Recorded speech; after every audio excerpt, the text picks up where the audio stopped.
Welcome to Write, Submit, Succeed, a Nurse's Podcast, where we explore the art and science of writing, publishing, and sharing nursing knowledge. I'm Jules, and in each episode, we offer practical advice to help you navigate the publication process with greater confidence. Today, we're discussing one of the most important decisions authors make before submitting a manuscript, choosing the right journal. Thanks, Jules. And I'm Cheryl Mee. As editors, we regularly see strong manuscripts, but they simply aren't the best fit for the journal to which they're submitted. Often the quality of the manuscript isn't the issue. The challenge is matching the manuscript with the journal's mission, audience, and scope. Today, we'll share practical insights to help you target the best journal for your manuscript. Yeah, so let's start with a question we hear sometimes. Why does selecting the right journal matter so much? Some authors believe they can submit to one journal after another until someone just finally accepts the manuscript. While that approach may eventually lead to publication, it can also be time-consuming and frustrating for the author and for editors, to be honest. Every submission requires editorial review, and if the manuscript doesn't align with the journal's mission or readership, it could be rejected before it even makes it to peer review. So selecting an appropriate journal from the start increases the likelihood of a smoother review process and helps ensure the work reaches the audience most likely to benefit from it. Good point, Jules. Before looking at journals, though, take a close look at the manuscript and be very clear on what is the primary message and who is the intended audience. That's really going to help you select the best journal. A clinical innovation, an original research study, a quality improvement project, a systematic review, and a teaching strategy may all require different publication venues. Understanding the manuscript's purpose is the foundation for identifying the right journal. Yeah, so true. So as you review your target journals, review each journals, be sure to look up their aim and their scope. So as editors, we rely heavily on these statements. So they define the journal's focus, the kinds of manuscripts we're seeking, the audiences that we're trying to reach out to. Authors sometimes overlook this section, but it can quickly answer an important question, which is this journal interested in work like mine that I've got right here in front of me? So if the answer isn't obvious, that's often a signal to continue looking to other journals. Mm-hmm. Right, and carefully consider the readership. Every journal serves a community. In nursing journals, every journal serves a community of nurses.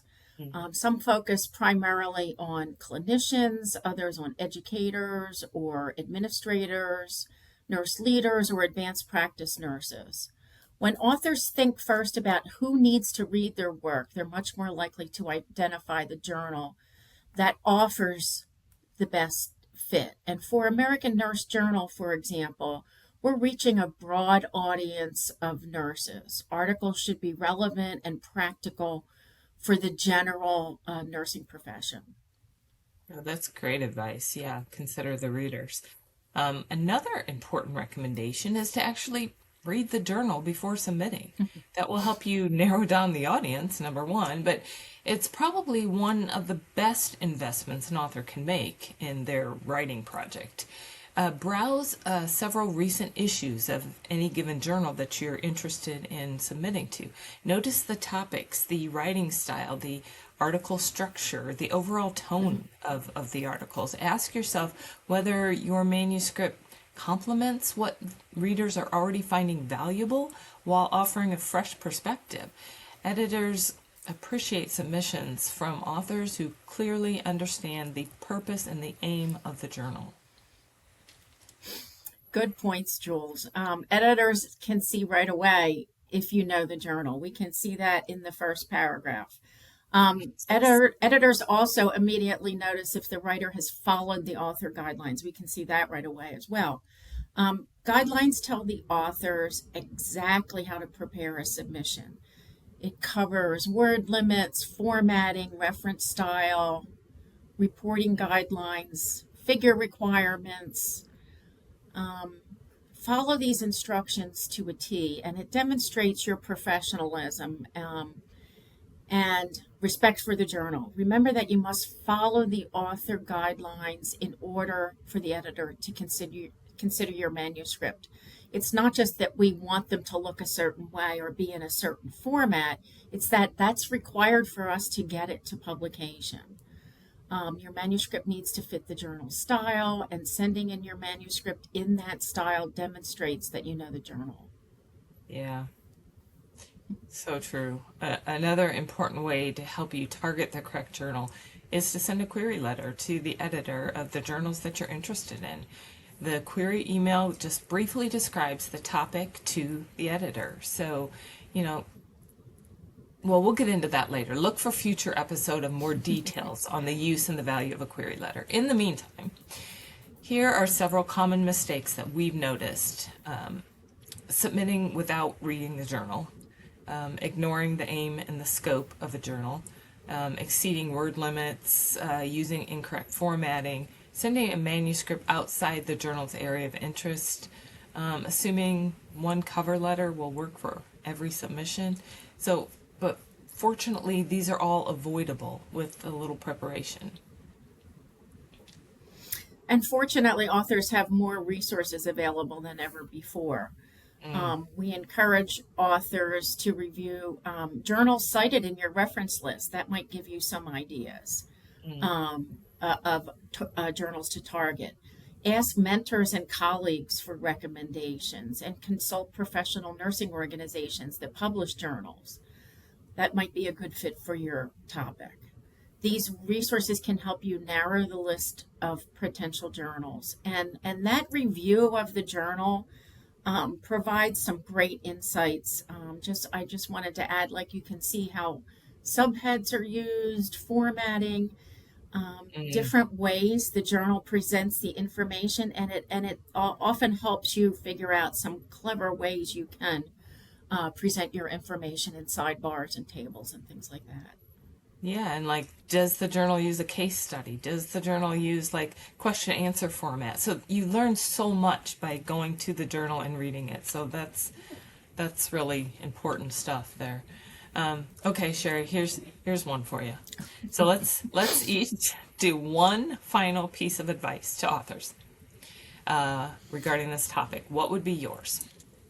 Um, I think we need authors to remember that selecting a journal is not just a second thought. It's a strategic part of your writing process, not the final step. Take the time to identify the best match for your manuscript. The preparation that we talk a lot in our podcast about the preparation, and I think in the long run, the preparation takes longer than it does to actually write the manuscript. So it makes your writing easier and more targeted. This preparation is important, and actually, as I said, your writing stage might be way shorter. So plan on spending time in preparing your manuscript, doing your literature review, finding the right journal, etc. I think most authors don't prepare that's going to take as much time as it does, that preparation piece. Yeah, no, that's great advice. And so mine would be this. As you prepare, even if you do all of those things, don't view rejection as failure. Sometimes a manuscript is declined because it just isn't the right fit, but that doesn't mean it lacks merit. So every editorial decision provides an opportunity for you to refine your work, identify the journal where it can have the greatest impact. So with all that being said, we hope today's conversation has given you some practical strategies for selecting a journal that aligns with your manuscript and your publication goals and the audience you're trying to reach. Thank you for joining us for this episode of Write, Submit, Succeed, a podcast for nurses. Whether you're preparing your first manuscript or your 50th or 100th, we're here to help you navigate every step of the publication journal. That's right. Until next time, everybody. Thanks. Bye. Thank you.